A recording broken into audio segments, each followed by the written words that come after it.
In this video, I'm going to go over graphing functions using reflections about the axes. And yes, I am pronouncing that right. I know it's spelled the same as axes, but we're not axing anyone. We're reflecting things around about the axes. And that's the plural for axis. Then the x-axis and the y-axis. All right. So if we were to reflect a graph like this across the x-axis, what would it look like? Well, we would have intersecting points here because we're flipping it across the x-axis, right? Like that.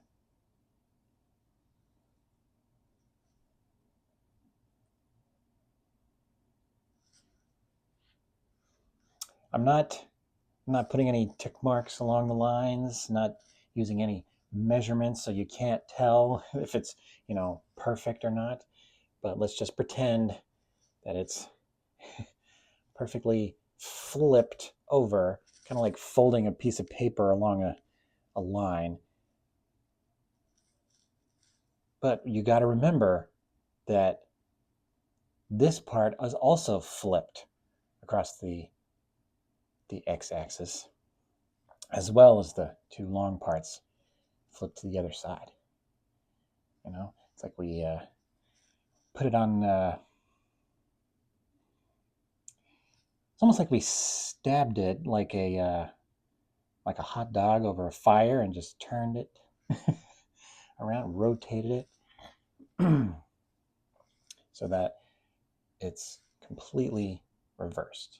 That is a vertical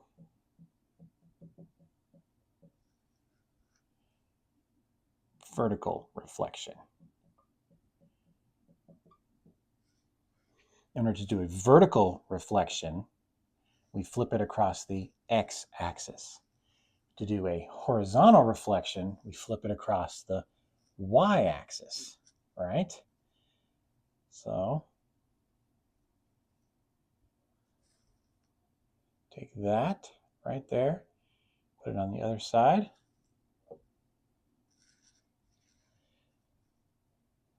And it would look something like this.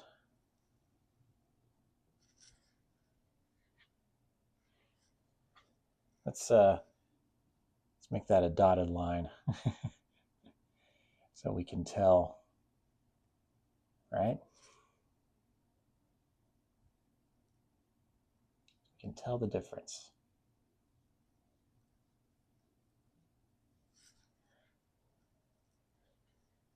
The dotted line is this red parabola reflected across the y-axis, and that is a horizontal reflection.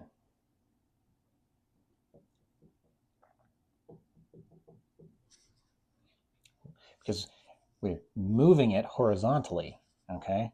That's how I remember the difference between a horizontal reflection and a vertical reflection. We're kind of shifting it to the right or the left, right? All right, let's do this one.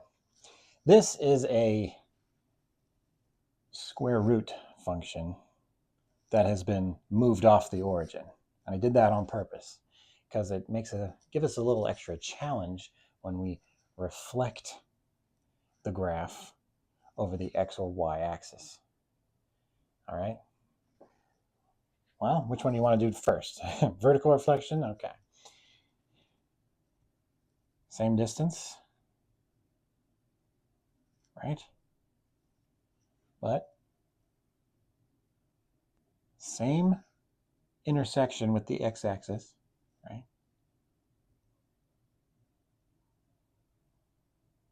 And try and make that as even as possible. That is our vertical, I got confused there for a second, vertical reflection.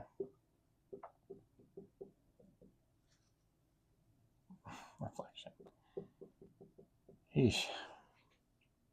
All right. Now, how do we reflect this horizontally?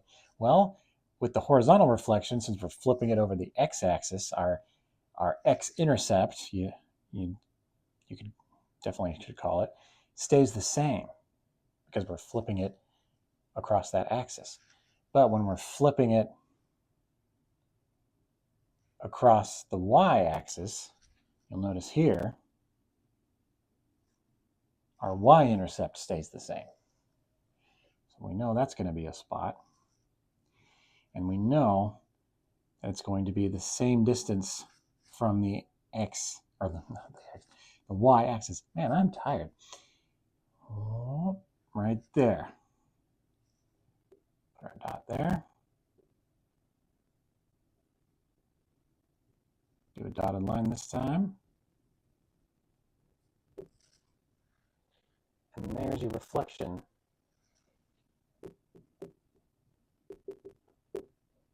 across the y-axis. There's our horizontal reflection there. So dotted line for horizontal, green line, solid green line for vertical reflection. Got it? Now, seems pretty easy, right? But you have to know which one they're talking about when we say vertical or horizontal. And you have to know mathematically how to do that. I'll go over that next. All right, now, you have to not only know how to visually reflect a graph, but also numerically what would happen to the numbers. Now, every function is a set of inputs and outputs, right? X being the input, f of x being the output. So, what if we wanted tables of a set just like this, but reflected across the vertical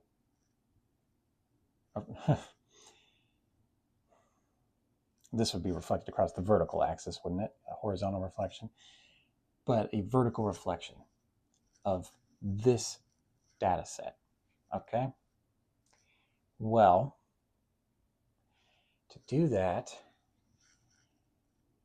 your inputs would stay the same, but your outputs would be multiplied by negative. It would all be negative. So inputs are all the same, but your outputs are all negative now. Makes sense? So if you were to graph these points, you would see that, let's say every one of these tick marks is about 5. 5, 10, 15, 20, 5, 10, 15, 20, 5, 10, 15, 20, 5, 10, 15, 20.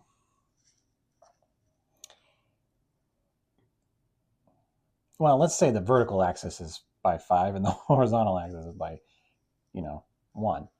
So -2, 5, right? 0, 10. 2, 15. 5, 10, 15, right? 4, 20. 2, 3, 4, 20. Okay? Now, our vertical reflection, when we multiply the outputs by a negative, what do we get? -2, -5, 0, -10, 2, -15, right? 4, -20. It's perfectly reflected across the horizontal axis because it's a vertical reflection. All right, so if we multiply the inputs by a negative for vertical reflection, for horizontal reflection, we multiply the inputs by a negative, and the output stays the same. 5, 10, 15, 20, right? Negative x. So instead of negative 2, that would be positive 2. And then 0 stays 0, right? Because your y-intercept stays the same.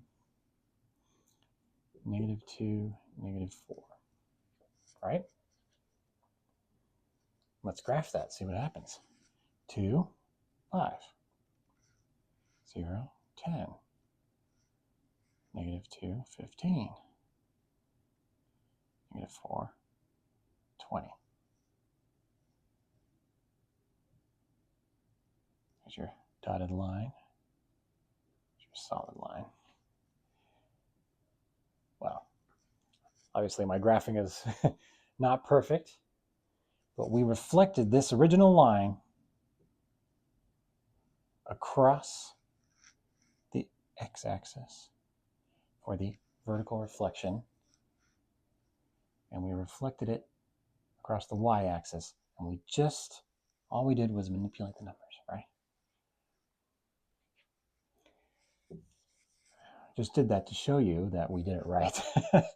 The horizontal reflection, multiply the inputs by a negative, and vertical reflection, multiply the outputs by a negative. So if you actually had a function, x squared minus x plus 3, and they wanted you to just write the function itself as the vertical reflection version of it and the horizontal reflection version of it, you would know how to do that.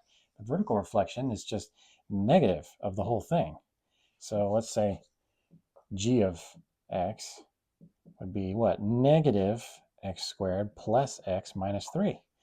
It's just the whole side of the equation multiplied by negative. And that would be your vertical reflection. And for h of x, the horizontal reflection, I should have called this v of x. Anyways, that would just be, you put a negative x in there for x, right? And negative x squared will still be positive anyways. So x squared stays the same. However, that becomes positive. The constant stays the same. Does that make sense? Because we substituted a negative in there, right? And put parentheses around it so that it gets squared. Does that make sense? So anything squared will still be positive anyway, so we could just leave it like that. But a double negative makes this a positive. And that's why it becomes x squared plus x plus 3. And if you plug those into a calculator, I think you'd find that this is a reflection of this across the vertical axis. This is a reflection of that across the horizontal, across the vertical axis. Horizontal.